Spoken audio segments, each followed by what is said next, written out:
जी नमस्कार मेरे प्यारे साथियों, स्वागत है आपके प्यारे से चैनल जीएलएस स्टडीज़ में। तो जैसे कि साइंस का फर्स्ट सीटिंग का एग्ज़ाम ख़त्म हो चुका है और इसका आंसर की मिलाने की बारी आ चुकी है। मेरे पास सेट डी है, आपके पास कोई भी सेट हो लेकिन क्वेश्चन सेम होता है। आप जो टिक करके आए होंगे एग्जाम में वही आपके लिए सही होगा। तो जल्द से जल्द आइए क्वेश्चन का आंसर हम मिला लेते हैं। फर्स्ट नंबर कह रहा है कि हवा में स्वतंत्र रूप से लटका हुआ क्षैतिज चुंबक यह हमेशा आराम की स्थिति में खड़ा होता है। कैसे खड़ा होता है? तो उत्तर से दक्षिण दिशा में। Option number C is right answer. Next question, यदि एक विद्युत धारावाही चालक के समीप कंपास रखा जाता है तो यह कंपास की सुई क्या होती है? तो कंपास की सुई क्या हो जाती है? विक्षेपित होगी। ठीक है, ऑप्शन नंबर ए हो जाएगा। चलिए नेक्स्ट क्वेश्चन, फैराडे ने बहुत से क्रांतिकारी खोज की जिनमें से शामिल है। तो तीसरा का आपका सही जवाब हो जाएगा ए और बी दोनों, विद्युत अपघटन और विद्युत प्रेरण दोनों नियम हो जाएंगे। विद्युत मोटर परिवर्तित करता है विद्युत ऊर्जा को यांत्रिक ऊर्जा में बदलता है। ठीक है, विद्युत मोटर। ठीक है, चलिए फ्लेमिंग के वाम हस्त के नियम बाएं हाथ के तर्जनी संकेत करने वाली क्या होती है? तो तर्जनी क्या संकेत करता है? तो तर्जनी आपका चुंबकीय क्षेत्र की दिशा को। नेक्स्ट क्वेश्चन, किसी चालक तार में विद्युत धारा प्रवाहित करने तार ऊपर से नीचे किस प्रकार के चुंबकीय क्षेत्र पैदा करती है? तो कैसे? समान प्रकार के। Option number B. जल विद्युत ऊर्जा किस प्रकार की ऊर्जा स्रोत है? तो जल विद्युत ऊर्जा नवीकरणीय है। नेक्स्ट क्वेश्चन देख लेते हैं, कौन सी गैस वैश्वीय ऊष्मा के लिए उत्तरदायी है? मतलब ऊष्मा कौन प्रदान गैस करती है? Carbon dioxide, CO2। पीतरस सर्ववर्तित होता है। पीतरस कहाँ से सर्ववर्तित होता है? तो यकृत से। Option number B. चलिए नेक्स्ट क्वेश्चन, शुद्रांश में स्थिर रसांकुर का क्या कार्य होता है? तो 10 का आपका option number C. Next question, अगर चैनल को आप लोग सब्सक्राइब नहीं करते हैं तो अच्छी बात नहीं है, जल्द से जल्द सब्सक्राइब कर लीजिए। जितना बच्चे देखते हैं उतना ही बच्चे कर लीजिए। मुख्य गुहा का पिछला भाग क्या कहलाता है? तो मुख्य गुहा का पिछला भाग ग्रसनी कहलाता है। नेक्स्ट क्वेश्चन, बाहरी वातावरण। तो 12 का आपका सही जवाब हो जाएगा ऑप्शन नंबर 1 हो जाएगा। नेक्स्ट क्वेश्चन, प्रकाश संश्लेषण ऑक्सीजन का मूल स्रोत क्या है? तो जल है। नेक्स्ट क्वेश्चन देख लेते हैं, ये ऊर्जा का मुद्रा का क्या कहलाता है? तो ATP। Option number A is right answer. पादप में जाइलम उत्तरदायी क्या है? तो जल के वाहन के लिए है। Next question, plasma. प्लाज्मा क्या होता है? तो प्लाज्मा आपका होता है, प्लाज्मा इनमें से सभी प्लाज्मा में अलावा रक्त में कौन सी पाई जाती है? तो यही सब पाई जाती है। ठीक है, इसको प्लेटलेट्स भी बोला जाता है, रक्त पट्टिकाणु को। अम्ल का जलीय विलयन विद्युत का संचालन करता है क्योंकि अम्ल में आयनित होते हैं। Option number A is the right answer. Next question, निम्नलिखित में से कौन सा गंधीय सूचक नहीं है? तो गंधीय सूचक कौन सा नहीं है? तो इनमें से सभी नहीं है गंधीय सूचक। ठीक है, चलिए नेक्स्ट क्वेश्चन, चींटी का डंक में कौन सा अम्ल? तो मेथनोइक अम्ल, जिसे क्या बोला जाता है? फॉर्मिक अम्ल के नाम से भी जाना जाता है। मेथनोइक अम्ल IPSC नाम हो गया। निम्नलिखित में से किसको जल में डुबा कर रखते हैं? तो किसे जल में डुबा के रखते हैं? तो हम सोडियम को जल में डुबा के रखते हैं। और फास्फोरस में कौन सा फास्फोरस को डुबा के रखते हैं? तो श्वेत फास्फोरस P4। ठीक है, P5। ठीक है, चलिए आयस के में अशुद्धियों के रूप में उपस्थित पदार्थ को क्या कहते हैं? तो गैंग या अघात्री कहते हैं। चाकू से आसानी से सोडियम, बहुत ईजी प्रश्न था साइंस का। सोने के कौन सी धातु मिलाकर मिश्र धातु तैयार की जा सकती है? तो किसे मिलाकर मिश्र धातु तैयार की जा सकती है? तो Cu को यानी कॉपर को। सिलिकॉन एक क्या है? तो उपधातु है। Option number D is right answer. दोहरा परिसंचरण तंत्र नहीं पाया जाता है। किसमें दोहरा परिसंचरण तंत्र? मछली में। नेक्स्ट क्वेश्चन देख लेते हैं, यूरिया रक्त में कहाँ प्रवेश करती है? तो यूरिया आपका प्रवेश करता है वृक्क, फेफड़ा और यकृत तक। कहाँ से प्रवेश करता है? तो यकृत से। Option number C is right answer. Glucose का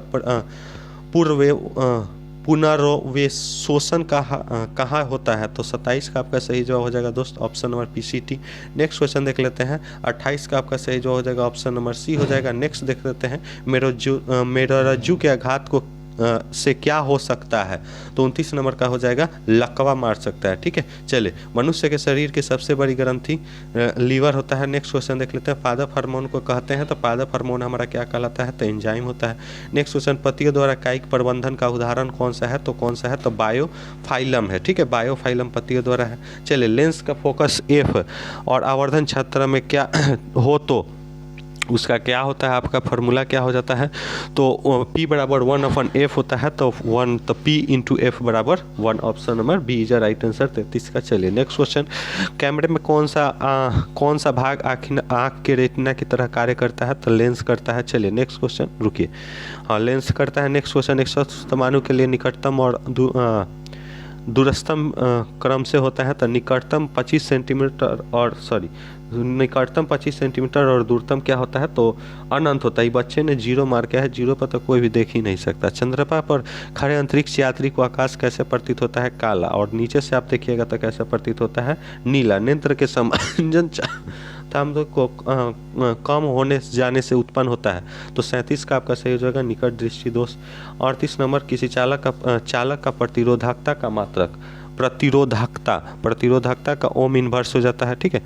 रुकिए 1 मिनट, प्रतिरोधकता ओम मीटर होता है, ठीक है, ओम इनवर्स नहीं होता है, ठीक है। 38 का आपका सही जवाब कौन सा जाएगा, 38 का ए हो जाएगा। नेक्स्ट क्वेश्चन, 1 जूल में कितनी कैलोरी होती है, तो 1 जूल में 0.23 होती है।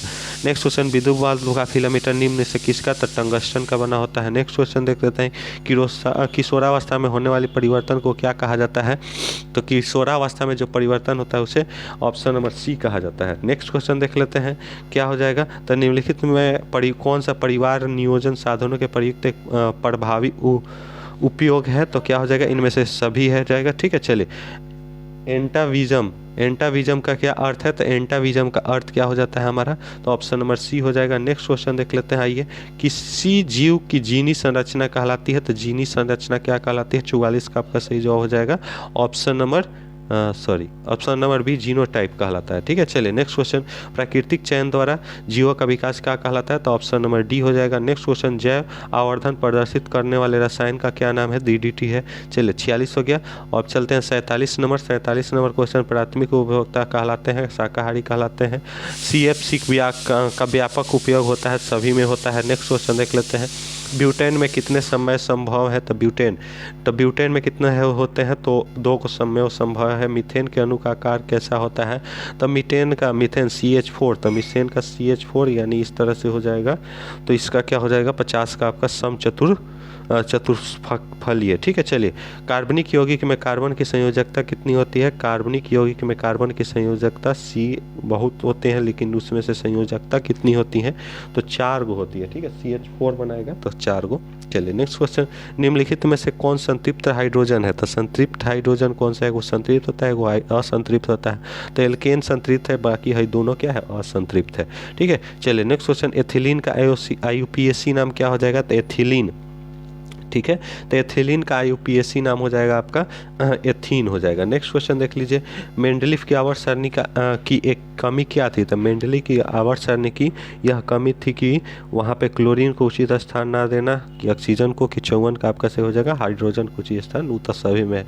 अष्टक का नियम निम्नलिखित में से किसने प्रतिपादित किया था, तो अष्टक का नियम आपका प्रतिपादित करने वाले व्यक्ति का नाम था न्यूलैंड्स, ठीक है। चलिए, कौन सा यौगिक सबसे ज़्यादा क्षारीय होगा, तो सबसे ज़्यादा क्षारीय वाला कौन सा हो जाएगा, तो Na2O हो जाएगा। नेक्स्ट क्वेश्चन, किरणों के समूह को क्या कहते हैं, प्रकाश पुंज और किरण पुंज दोनों कहते हैं, option number C is right answer.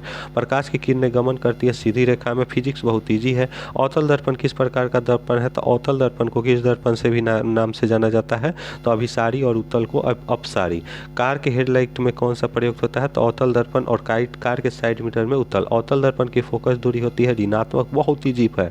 किसी दर्पण में हमेशा वस्तु से छोटा प्रतिबिंब बनता है, तो वस्तु से हमेशा उत्तल में छोटा प्रतिबिंब बनता है। वायु के प्रकाश की चाल निर्वात की अपेक्षा में क्या होती है, वायु में प्रकाश की चाल निर्वात की अपेक्षा थोड़ा सा कम होता है, ठीक है। Option number A is right answer. Next question, प्रकाश द्वारा प्रदर्शित कौन सी घटना तारों के टिमटिमाने को प्रदर्शित करती है, तो कौन सा प्रदर्शित करता है, तो अपवर्तन करता है। नेक्स्ट क्वेश्चन, कल्लापग्गम नाभिकीय विद्युत संयोजक किस राज्य में स्थित है, तो कल्लापग्गम हमारा स्थित है तमिलनाडु में, ठीक है। चलिए नेक्स्ट क्वेश्चन, घरेलू गैस LPG का प्रमुख अवयव क्या है, तो मीथेन है।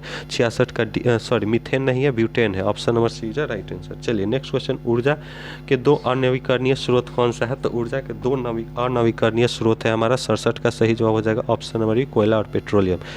श्वसन किस प्रकार की अभिक्रिया है, तो श्वसन उपचयन है कि अपचयन है, यह 2 में से रखिए, इसको आप लोग क्या कर सकते हैं, हटा भी सकते हैं।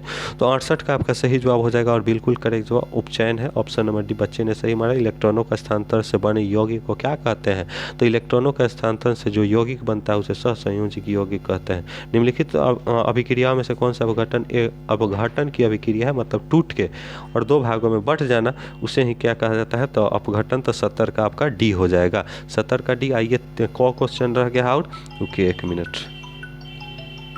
तो चलिए थोड़ा सा फ़ोन आ गया था। निम्नलिखित में से किसे टॉर्ट्रिक अम्ल पाया जाता है? तो टॉर्ट्रिक अम्ल किस में पाया जाता है? तो यह सभी को मालूम होना चाहिए। इमली बच्चे ने संतरा मार के आया है, ठीक है। चलिए, बुझे हुए चूने का रासायनिक नाम क्या होता है? तो बुझे हुए चूने का रासायनिक नाम क्या होता है? तो ऑप्शन कैल्शियम हाइड्रोक्साइड। देखिए सही लिखे हैं, ठीक है, लेकिन कैल्शियम ऑक्सो मार दिए हैं, गलत हो जाएगा, ठीक है। चलिए, मैग्नीशियम आवर्त सारणी के किस समूह का सदस्य है? तो समूह नंबर 2 का है। चलिए नेक्स्ट क्वेश्चन देख लेते हैं। आवर्त सारणी में कितने आवर्त हैं? तो 7 गो आवर्त है। चलिए नेक्स्ट क्वेश्चन, निम्नलिखित में से जल संरक्षण के प्रति प्राचीन विधि नहीं है तो कौन सा नहीं है? तो इरिस नहीं है। चलिए नेक्स्ट क्वेश्चन, टिहरी बांध निर्माण का उद्देश्य क्या था? तो इनमें से सभी था, ठीक है। क्या हो जाएगा? 76 का आपका सही जवाब हो जाएगा। चलिए 77, अपशिष्ट प्रबंधन, तो इनमें से सभी हो जाएगा। निम्नलिखित में से कौन सा नवीकरणीय संसाधन कौन सा है? तो नवीकरणीय है, 1 है। चलिए नेक्स्ट क्वेश्चन, निम्नलिखित में से कौन सा बायोगैस का मुख्य घटक है? तो 89 का आपका ऑप्शन नंबर डी हो जाएगा। तो यही वीडियो था फर्स्ट सीटिंग। आइए सेकंड सीटिंग भी हम मिला लेंगे कुछ